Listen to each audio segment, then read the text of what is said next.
Es fascinante cómo funciona la mente humana. O sea, suena una alarma de incendios o hay un desastre natural y automáticamente, casi por instinto, esperamos ver llegar ese inmenso camión rojo brillante. Claro, el clásico de las películas. Exacto, del que baja personal prácticamente indestructible. Pero, y este es el tema central hoy, los documentos de política pública que tenemos sobre la mesa para nuestro análisis a fondo revelan una ironía que es, pues, brutal. Sí, es una ironía bastante dura. Porque esos héroes inquebrantables, en realidad, operan bajo un sistema que apenas se sostiene con alfileres. O sea, es momento de iniciar esta inmersión en una propuesta sumamente reveladora sobre la creación del Sistema Nacional de Bomberos en México, el SNB.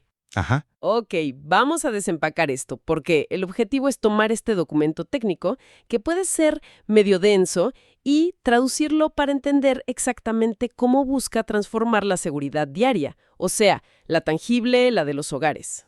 Y es un documento que obliga a mirar hacia un lugar oscuro, francamente. Ese rincón estructural que solemos ignorar por completo hasta que, pues ya estamos en medio de una crisis. Totalmente. La premisa central propone un cambio de paradigma total en la forma en que el Estado mexicano entiende la protección en el día a día. Y lo fascinante aquí es cómo redefine el concepto mismo de seguridad. A ver, explícanos un poco más de eso. Pues, tradicionalmente, cuando se habla de seguridad nacional, la imagen mental inmediata nos remite a vigilar fronteras, o a combatir amenazas armadas, gestionar asuntos geopolíticos de alto nivel. Claro, pensamos en radares, bases militares, tratados internacionales, cosas gigantes. Exactamente, pero el marco conceptual para el siglo XXI que plantea esta política establece que la seguridad nacional ya no se limita a eso. O sea, hoy en día, las verdaderas amenazas, las que pueden paralizar una ciudad entera en cuestión de horas... O destruir el patrimonio de miles de familias en una sola tarde, ¿no? Sí.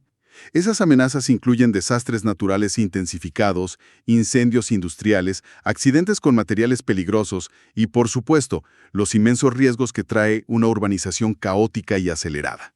Que en México tenemos muchísima de esa urbanización. Exacto. Entonces, un Estado moderno necesita capacidades civiles profesionales para enfrentar estos riesgos de manera permanente, no solo como, digamos, reacciones improvisadas cuando la tragedia ya nos alcanzó. Del problema en la vida diaria. O sea, allá afuera en las calles. Sí, bajarlo a la realidad. Justo. Si pasamos de ese concepto abstracto de la seguridad nacional a lo que ocurre en cualquier colonia, el diagnóstico del documento es alarmante.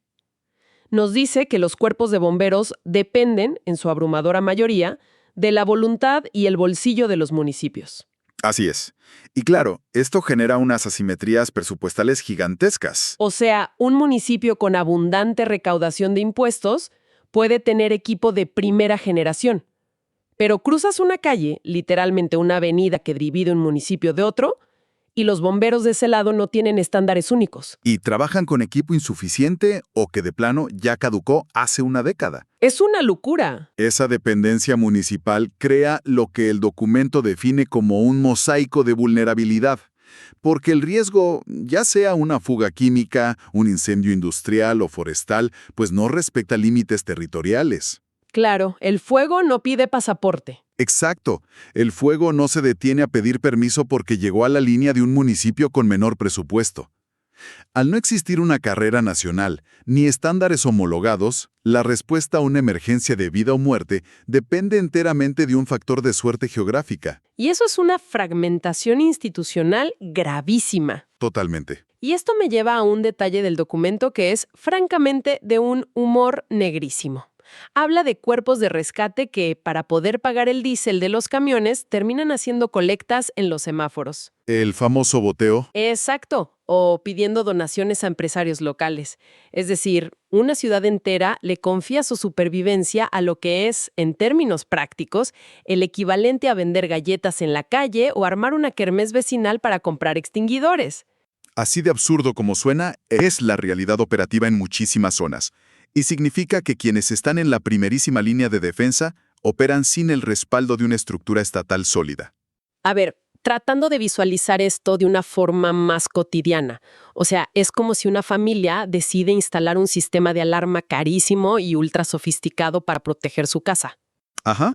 con sensores de movimiento, cámaras de alta definición, monitoreo satelital. Justo, una inversión gigantesca en tecnología de alerta. Pero resulta que los guardias que tienen que correr a responder cuando suele esa alarma, pues no tienen un sueldo. Tienen que comprar sus propias linternas con sus ahorros, ponerle gasolina a sus vehículos particulares. Y encima, se espera que trabajen gratis en sus días libres. Exactamente. Es insostenible. Se está confiando el resguardo del patrimonio y la vida a un sistema colapsado, que se sostiene únicamente por la buena voluntad de las personas. Y fíjate que esa analogía captura perfectamente la falla sistémica. Toda esa precariedad institucional, esa falta de linternas y recursos de tu ejemplo, se traduce de manera directa en una vulnerabilidad estructural para cada hogar. Claro, porque si el guardia no tiene linterna, el ladrón entra. Exacto. El documento es contundente y tiene una frase que resume el problema central a la perfección. Dice, la seguridad no empieza cuando llega el ejército, empieza todos los días en cada colonia. ¡Qué buena frase! Sí, y el punto es que si la primera línea de respuesta está desprotegida, entonces la sociedad entera está desprotegida. Un ligero retraso porque no hay equipo de respiración autónoma, o un camión que simplemente no arranca porque el municipio no aprobó el presupuesto para mantenimiento, Que pasa muchísimo. pasa todo el tiempo. Y eso es literalmente la diferencia entre un pequeño susto en la cocina y la pérdida total de un patrimonio familiar que tomó generaciones construir. Y eso nos lleva a un punto de inflexión súper lógico en el análisis, porque si establecemos que el escudo está roto, pues no hay manera de proteger la casa. Exactamente. Si el sistema actual deja vulnerables los hogares justamente porque los rescatistas están desprotegidos, entonces la conversación tiene que girar de manera urgente hacia cambiar las condiciones de vida de los propios bomberos. Sí, hacia quienes están en el frente. Y aquí el documento propone la creación del Sistema Nacional de Bomberos, pero no solo como una nueva oficina burocrática en la capital, sino como una verdadera garantía de dignidad laboral. Así es. La propuesta detalla que este nuevo sistema debe garantizar seguridad social integral para transformar esa realidad precaria desde la raíz. Y estamos hablando de cosas que, en cualquier otra profesión de alto riesgo, daríamos por sentadas, Ajá. pero que en este contexto suenan casi revolucionarias. O sea, un salario digno y homologado a nivel nacional. Un seguro de vida robusto, un seguro contra riesgos de trabajo. Que es lo mínimo indispensable. Claro, atención médica integral para ellos y sus familias, y el acceso a una pensión digna para el retiro. Además, plantea la creación de un escalafón. Una carrera profesional real. Exacto, una carrera donde exista certificación, entrenamiento continuo y recertificación periódica. Es pasar de un esquema basado en la improvisación valiente a una institución sólida de Estado. Y fíjate, esta parte del documento me hizo hacer una pausa, porque toca un nervio muy sensible en el debate público.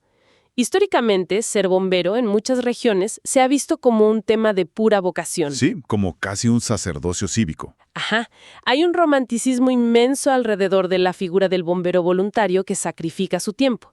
Entonces, haciendo de abogado del diablo, seguramente habrá sectores que argumentarán que, al volverlo una institución formal, con sueldos fijos, checadores, horarios y sindicatos, se pierde ese espíritu heroico. Bueno, esto plantea una pregunta importante.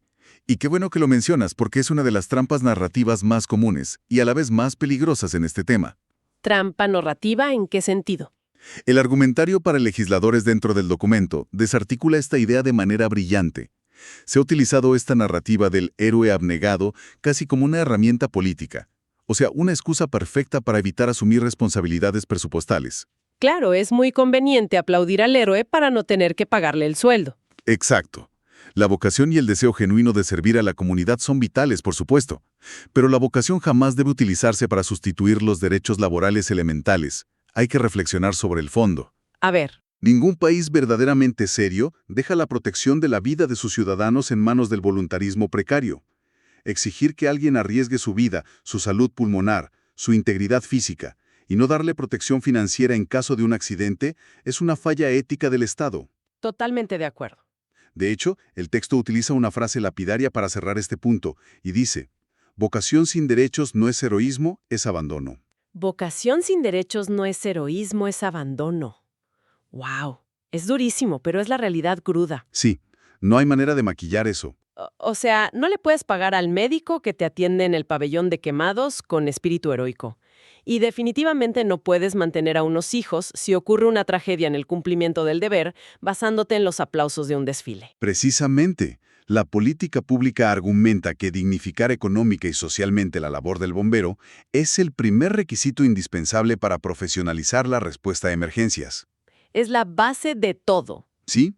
Al tener a alguien con un salario competitivo, que sabe que si algo sale mal, su familia no quedará en la calle porque está protegida por un seguro de vida robusto, lo que obtienes no es un burócrata desmotivado. Claro, obtienes un profesional. Obtienes un especialista altamente capacitado, concentrado al 100% en la táctica de salvar vidas, sin la distracción paralizante de pensar en cómo va a pagar la renta al día siguiente. Ok, vamos a pasar al elefante en la habitación, porque aquí es donde se pone realmente interesante. A ver, adelante. Todo esto suena fantástico en papel, pero si se va a crear una institución nacional tan masiva, tan estandarizada, que ofrezca todas estas pensiones y requiere entrenamiento de alto nivel, pues se va a necesitar una infraestructura colosal. Gigantesca. O sea, no puedes construir academias de entrenamiento, hospitales especializados y centros de logística de un día para otro. Eso tomaría décadas. Y muchísimo dinero. Exacto. Y esto nos lleva a la parte de la propuesta que sugiere utilizar los recursos que el Estado ya tiene, específicamente los de las Fuerzas Armadas. Y sabemos que en el debate público actual, cualquier mención a esto genera una fricción inmediata. Genera mucho ruido, ¿sí? Es el punto que requiere sin duda la lectura más cuidadosa y objetiva. Porque la propuesta es un énfasis estricto, casi quirúrgico, en marcar la línea roja entre usar un sistema de apoyo logístico y crear una estructura militarizada. Ok, entonces, ¿cómo marcan esa línea? El documento subraya repetidamente sus principios rectores. El Sistema Nacional de Bomberos será, desde su origen y en su operación, un organismo público civil. Civil 100%. Así es. El personal será civil, no portará armas bajo ninguna circunstancia, y las decisiones estratégicas se tomarán bajo un mando estrictamente civil. El rol que se propone para la Secretaría de la Defensa Nacional, la SEDENA, y la Secretaría de Marina, la SEMAR, es puramente de apoyo estratégico de retaguardia. A ver, tratando de aterrizar esto con otra imagen mental, porque la confusión aquí es muy fácil. Es como si alguien decide abrir una empresa de rescate y resulta que tiene un hermano mayor. Ajá. Y ese hermano mayor tiene recursos casi ilimitados y muchísima experiencia. Exacto.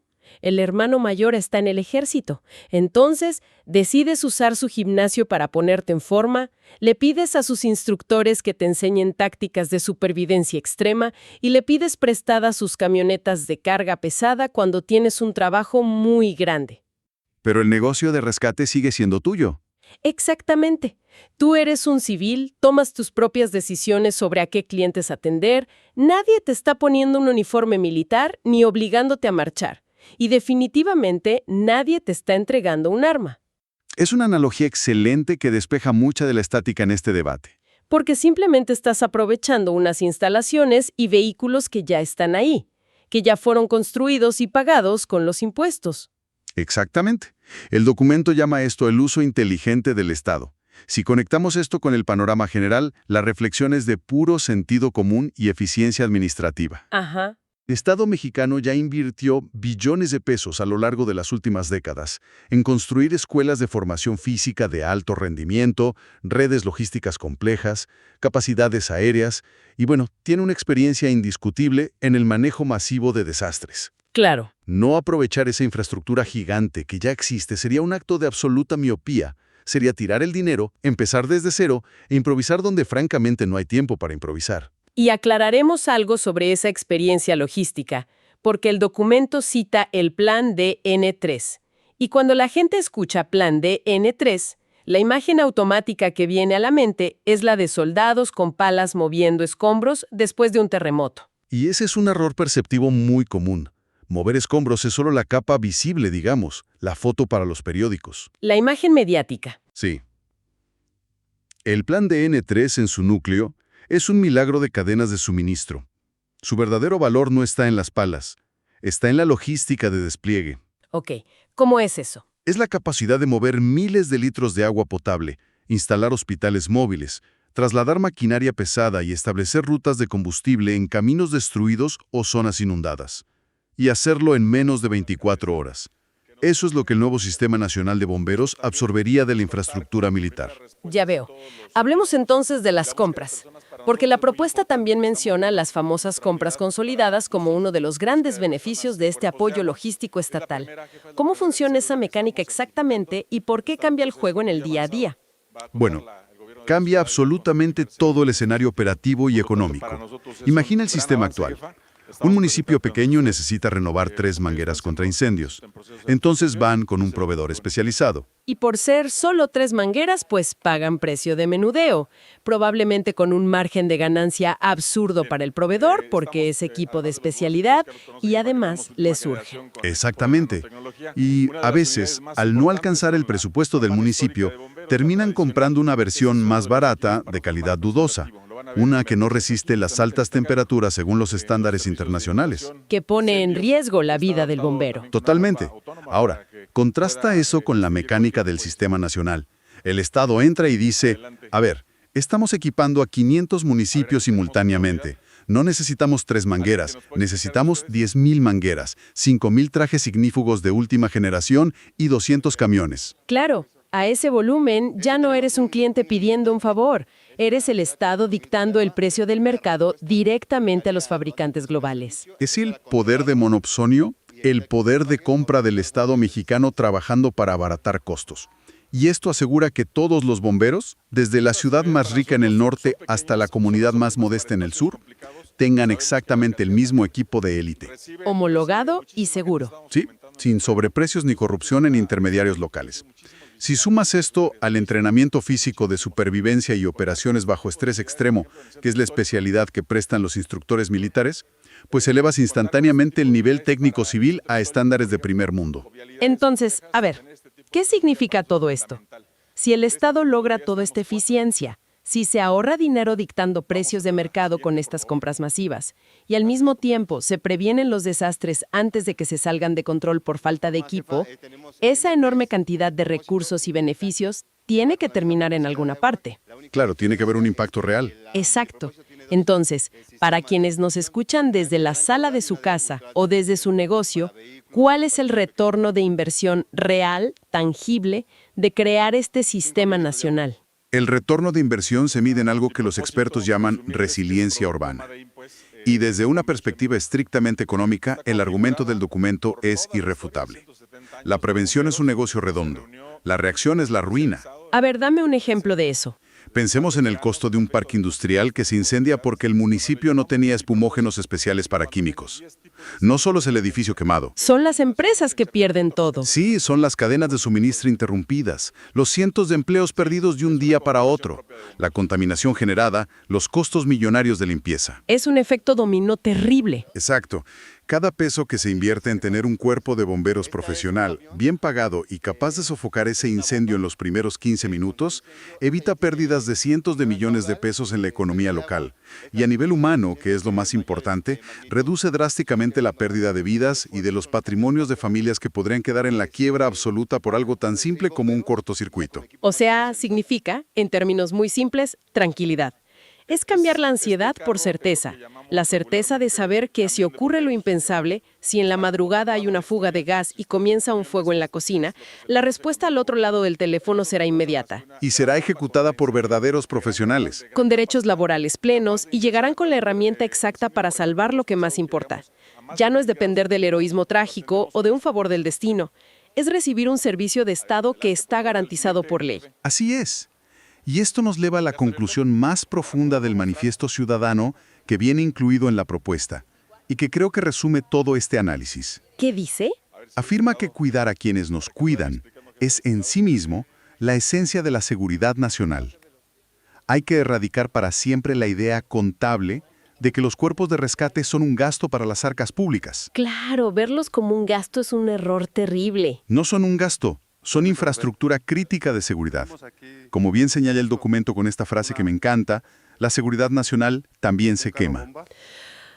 La seguridad nacional también se quema. Uf. Sí.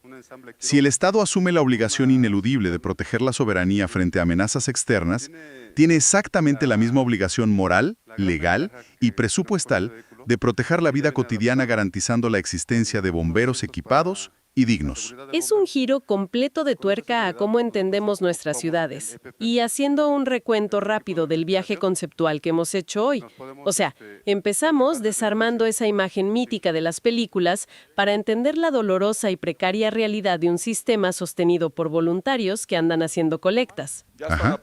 Entendimos la trampa de usar la palabra héroe para no pagar sueldos, que es gravísimo. Y luego desempacamos cómo este Sistema Nacional de Bomberos propone una vía puramente civil, pero que inteligentemente exprime la experiencia logística y el poder de compra del Estado para dignificar esta labor. Todo con un solo fin: proteger los hogares de una manera eficiente y equitativa. Y sobre eso, me gustaría dejar una última reflexión sobre la mesa. Algo para que la audiencia lo piense después de terminar este análisis.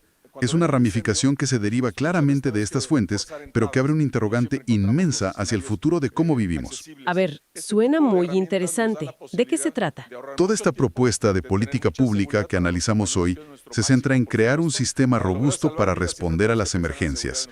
Pero pensemos un paso más allá en la cadena de causa y efecto. Ok. Si como país logramos consolidar este poderoso Sistema Nacional de Bomberos, con normativas estrictas, peritajes técnicos inquebrantables y presencia oficial en todo el territorio, la pregunta es, ¿cómo obligará esto a cambiar la forma en que los desarrolladores inmobiliarios y los gobiernos locales construyen los espacios habitacionales? Ah, claro. Es decir, si ya hay una autoridad que tiene los dientes suficientes para exigir y que no puedes simplemente ignorar o sobornar. Exactamente. Saber que existirá una autoridad nacional, un ente civil con poder real y estándares rigurosos que valora los riesgos estructurales de cada edificio. ¿Será este el fin de la urbanización caótica? Ojalá. ¿Será el fin de construir colonias laberínticas sin vías de acceso para camiones de emergencia? ¿O de inaugurar edificios enteros sin las más mínimas regulaciones de prevención contra incendios que hoy en día, lamentablemente, damos por sentadas porque nadie las audita? Fíjate que esa es una pregunta que cambia por completo el tablero de juego. Pasar de simplemente reaccionar ante la tragedia apagando incendios a rediseñar de manera proactiva los cimientos de cómo habitamos el espacio. Es un cambio de mentalidad absoluto. Totalmente. Es una interrogante fantástica para seguir analizando cómo se construyen y, sobre todo, cómo se protegen los entornos en los que vivimos todos los días. Y bueno, agradecemos profundamente el tiempo dedicado a este análisis a fondo. La invitación queda permanentemente abierta para quienes nos escuchan para seguir cuestionando lo que nos rodea. Así es, no hay que dejar de cuestionar. Soluciones estructurales en lugar de parches temporales, y para nunca dejar de buscar el porqué detrás de lo evidente. Hasta la próxima inmersión.